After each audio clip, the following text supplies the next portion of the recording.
1792. Captain George Vancouver explored the Strait of Georgia. He arrived on the coast of Point Grey. The actual city of Vancouver. In 1808, Simon Fraser goes down the river which bears his name. In 1859, Robert Burnaby wrote in a letter, "Our time has been occupied in exploring all the ins and outs of this inlet, which I prophesy will become one of the greatest centers of commerce on this side of the world."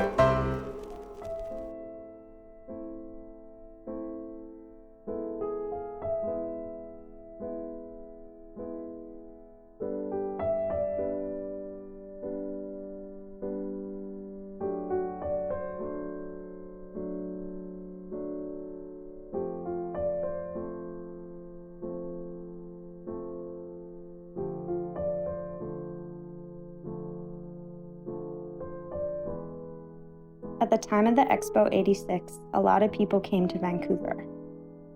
Vancouver was a very interesting place at the time.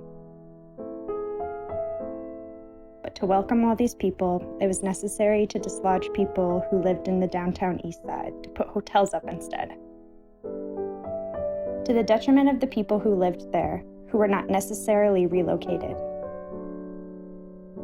These people already had modest incomes. Then, the arrival of the 2010 Olympic Games, the same situation happened again. So little by little, these people found themselves in the street. At the same time, there was a growing opioid crisis.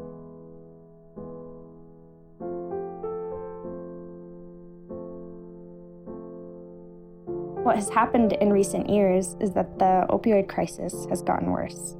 That today, the drugs that people have are drugs that are cut, meaning they end up using substances they did not anticipate and find themselves in life-threatening situations, sometimes that takes their life outright.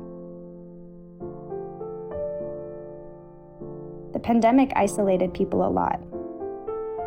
The closing of the borders, which prevented the supply of drugs.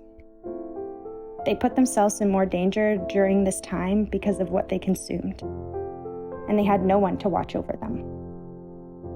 They found themselves with feelings of loneliness and extreme distress.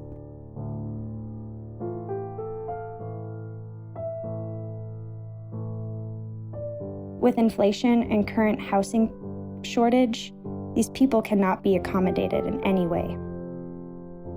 When they are in the streets, we will not judge them on their addiction. There will be a spirit of benevolence.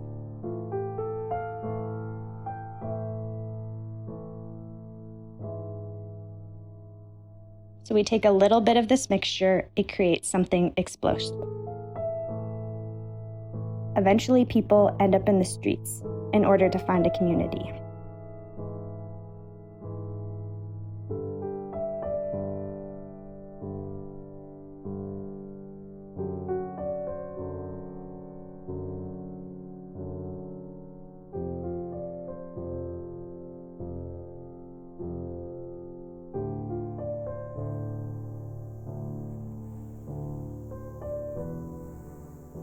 Originally, back in the 70s, when my stepmother worked here, they were housing nurses because there was like 3,000 people that were actually on, I think even more at one point. So I was here 2005. Oh yeah, I think I worked here for a summer.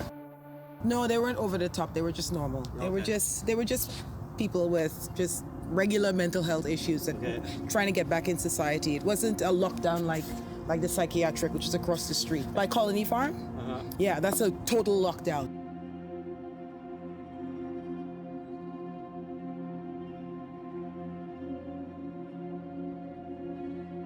Thousands of people at one point lived on site. It had everything. It has a cemetery. The ambulance guys were always there. The nurses were, the doctors, they all had places they could stay. Families could come and stay too. They had like that type of housing where you could come and because the families were from out of town, right? Like from the interior or whatever. You have one of your family member committed, you come to see them. It is falling apart. There's no doubt about it. People snuck in. All right, there is a hazardous, you see? This area is hazardous and it's off limit. Exposure to harmful materials. And the harmful materials they're talking about is asbestos. And that's the reason why they can't pull it down. It's costing them more money to pull down. It's a community gardens. Where the community gardens is where we walk through. The inmates from here used to garden there. And it's because the land's really fertile. And they shut it down because they said that they were taking advantage of the people, making them work. They weren't getting paid, right? So they shut it down. And all of them went on the street. So the government decided to shut it down, and then they start selling their meds. Because some of them have really big psychiatric meds, right? Yeah. And then it just got worse. There are those who come here to pick fruit. Come on, Vancouver is a very beautiful city. It could bring us a better life, but is not a bilingual city. So people who come here often have these cliches of saying to themselves, we are in Canada, it will be bilingual. Well, it's not. We arrive in Vancouver and we realize it only speaks English because we have a lot of people looking for work, looking for accommodations, who wish to settle here, who take this reality head on. People who go to this neighborhood will be able to consume without feeling judged to be addicted. That's why in the downtown east side, there are a lot of people. That's why the situation is getting worse.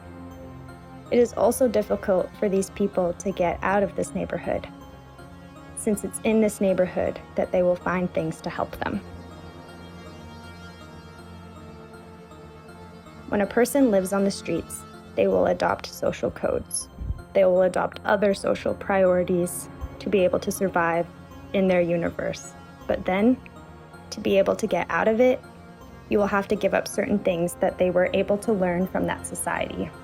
So when we ask them to come back, it is important to take time to tweak it all a bit. When we talk about legalizing drugs, it's not quite that. We are mainly talking about decriminalizing drug possession, to a certain extent, that is. People will be allowed to possess a certain amount of drugs. Why for us is this a step forward? Because we're not in repression. Repression leads to nothing. Help did not allow for these people to have private accommodations. People prefer to avoid SROs and shelters for several reasons. The first will be the unsanitary conditions. So what is left as a solution apart from social housing? The list for social housing is currently between 2 and 5 years, so it can be a very long wait. And in the meantime, what do? We just live on the streets. Today, if someone asks for help, the healthcare system cannot follow.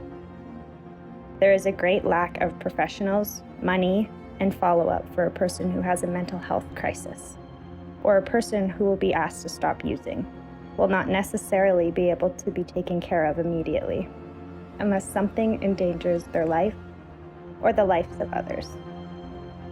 In this case, yes, there will be an answer, but these answers are short-term.